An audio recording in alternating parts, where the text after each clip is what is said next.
This is the front end of a 2007 Subaru Outback station wagon, and as you can see, the low beam on the driver's side is out.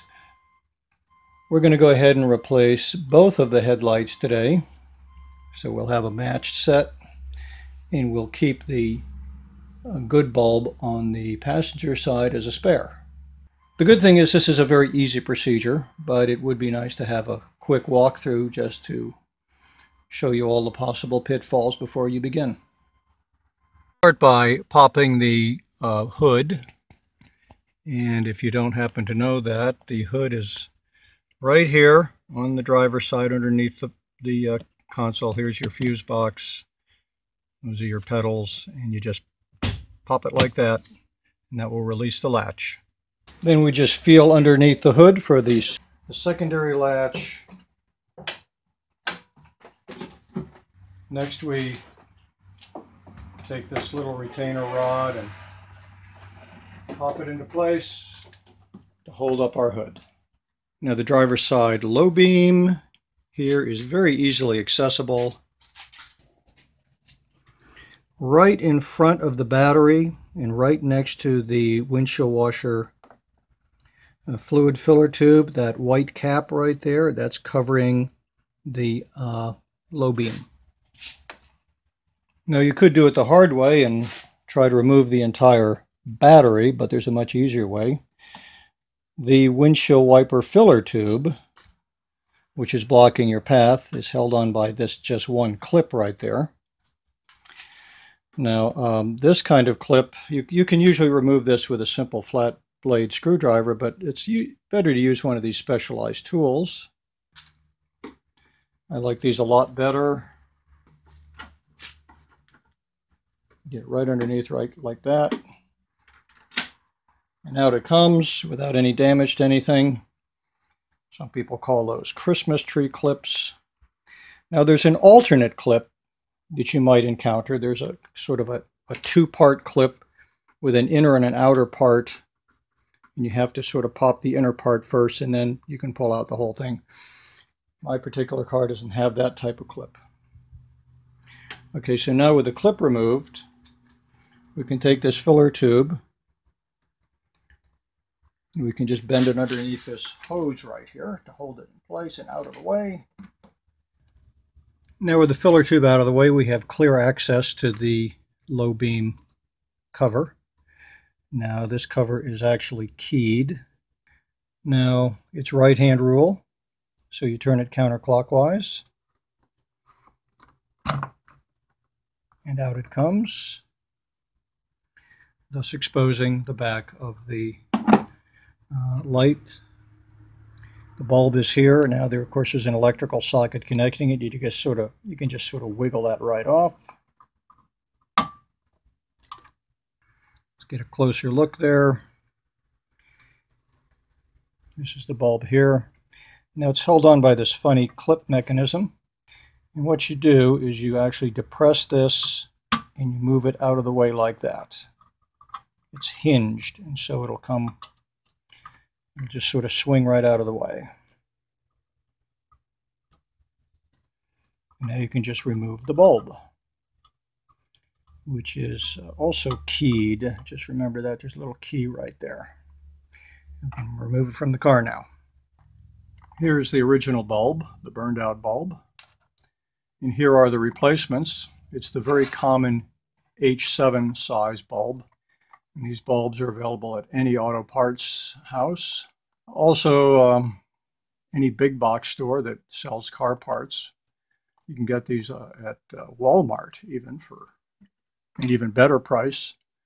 I actually bought these on Amazon because that was the best price I found anywhere.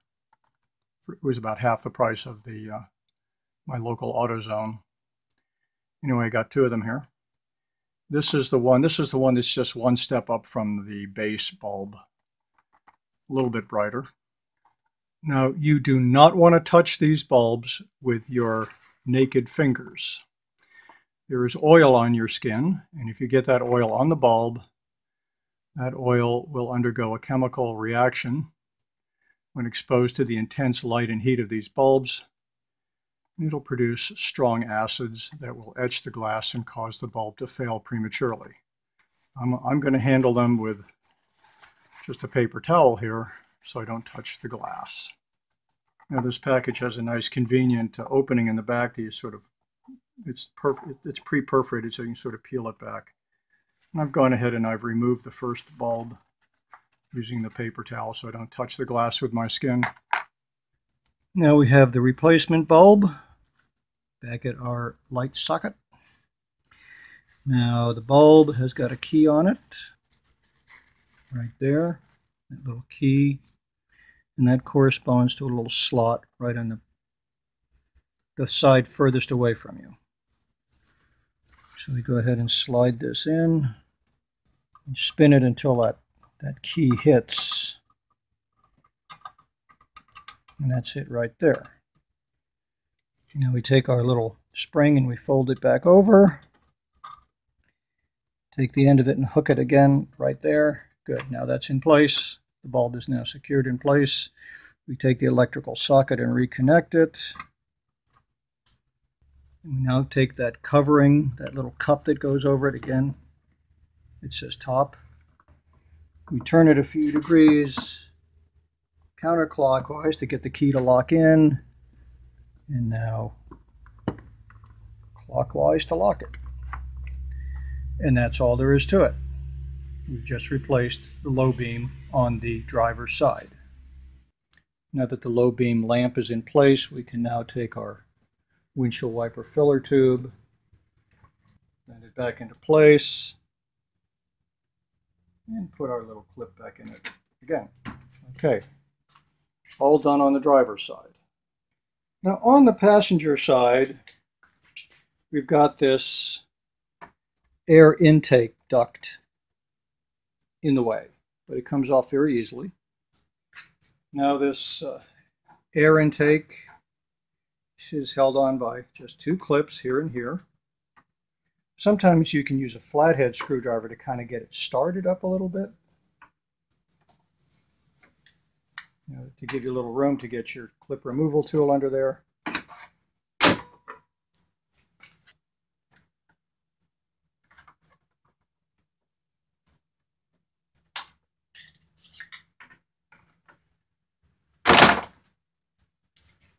Okay, got those out of the way. Now this will just come right off.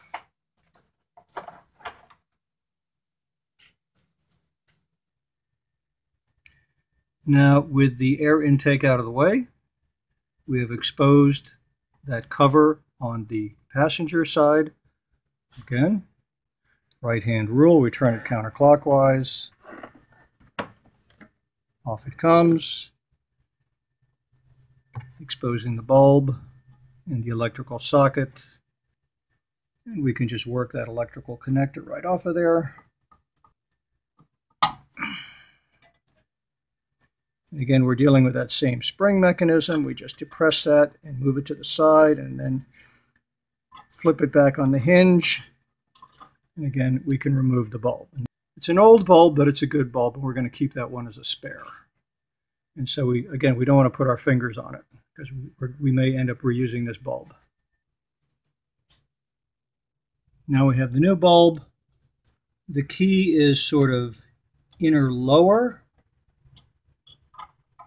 right there. We take our clip, this little spring clip, again, pull it back and around and clip and hook it underneath that little hook right there. Reconnect our electrical connector. And we take our cap again, remember it's marked top. We start it a little bit in this direction in order to find that key, and then we turn it clockwise, and we're locked in place. Now we just need to put the air intake back on.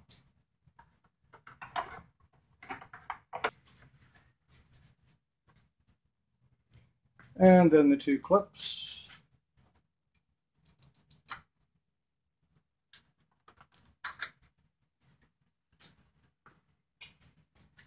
And we're done. And now we have two working, brand new, bright, low beams in our 2007 Subaru Outback.